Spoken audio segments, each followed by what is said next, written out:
पहलगाम हमले में जान गंवाने वाले शुभम की पत्नी से मिले प्रधानमंत्री मोदी।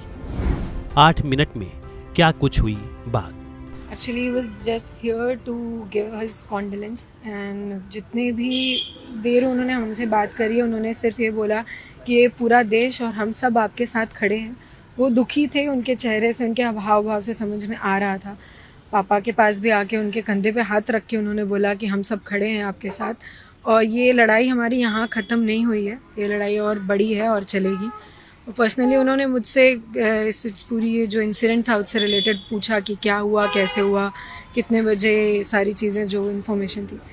बाकी वो सब खुद जानते थे, वो खुद मुझे लगता है वो सभी के ऊपर उन्होंने नज़र रखी है। मैं कहाँ से हूँ या फिर ये फैमिली के बारे में, शुभम कह रहे सब जानते थे, सब उन्हें ऑलरेडी। प्रधानमंत्री ने आपसे ये भी बोला कि जो लड़ाई है टेररिज्म के अगेंस्ट वो भी खत्म नहीं हुई है। बिल्कुल, उन्होंने सबसे पहले ये बोला कि लड़ाई लंबी है और अभी चलेगी, उन्होंने ये बोला, तो इसका मतलब है।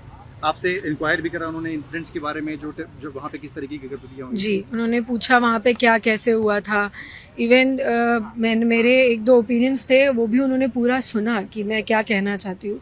तब मैंने उनसे कहा कि मुझे लगता है कि वो इंटरनली हिंदू मुसलमान को अलग करना चाह रहे हैं, शायद इसलिए वो आए थे, या फिर कश्मीर में चीज़ें सही हो रही थी वो उसे ख़त्म करना चाहते थे इसलिए आए थे। उन्होंने सुना और एक्नॉलेज किया इस फैक्ट्स को। क्या बात अपने प्रधानमंत्री ने अपने आपके सामने इस पूरी बात सुन के रखी? उन्होंने कहा कि मुझे भी, मतलब हम सबको भी इस घटना से यही लगता है कि यही रीज़न थे उनके यहाँ पे इस तरीके से अटैक करने का। नहीं तो ये पहला टेरर अटैक है जहाँ पे धर्म पूछ के मारा जा रहा है, तो इसका यही मतलब। आपकी पूरी मीटिंग रही, कैसे देखती हैं इसको? भावुक बोल है आपके लिए? बिल्कुल भावुक है, वो खुद भी बहुत भावुक थे और पूरे परिवार से मिलकर उन्होंने यही बोला कि पूरा देश आपके साथ आज खड़ा है। जब आपने प्रधानमंत्री जी को कहा होगा कि धर्म पूछ के उन्होंने मारा, तो उनका पहला रिएक्शन क्या था?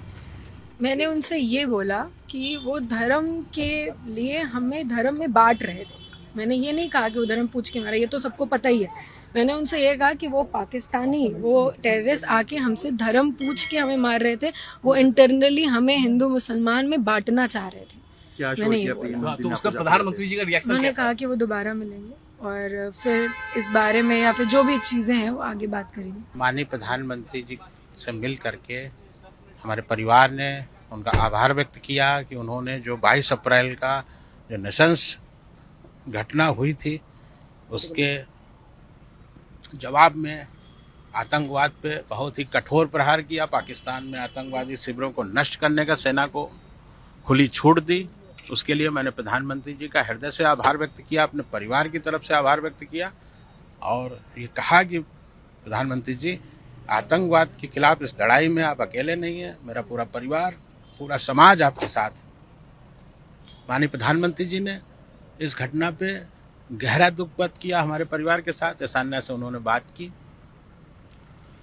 और उन्होंने कहा कि आतंकवाद के खिलाफ जो ये लड़ाई है हमारी वो जारी रहेगी और हम आतंकवाद का समूल विनाश करेंगे। आज चूंकि प्रधानमंत्री जी कानपुर आए थे, किसी तरह की कोई मांग रखने जैसा कोई विषय नहीं था। मैंने प्रधानमंत्री जी से सिर्फ इसलिए मिलने की इच्छा व्यक्त की थी कि मैं उनका आभार व्यक्त कर सकूं, जैसा उन्होंने आतंकवाद के खिलाफ कठोर कार्रवाई की। कुछ प्रधानमंत्री जी ने शुभम को लेकर आप बहू और आप लोगों से कुछ कहा होगा? जी हाँ, बिल्कुल बात की। वो शुभम, उनको सारी जानकारी थी प्रधानमंत्री जी को।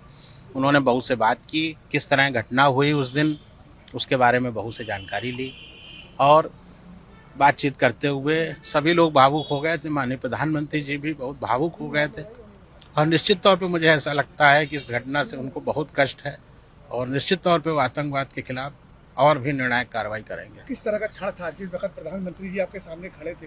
जी, बहुत भावुक क्षण था, बहुत भावुक क्षण था उस समय।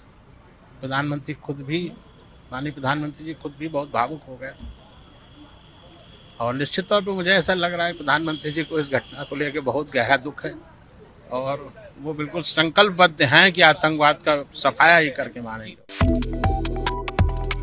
Subscribe to One India and never miss an update.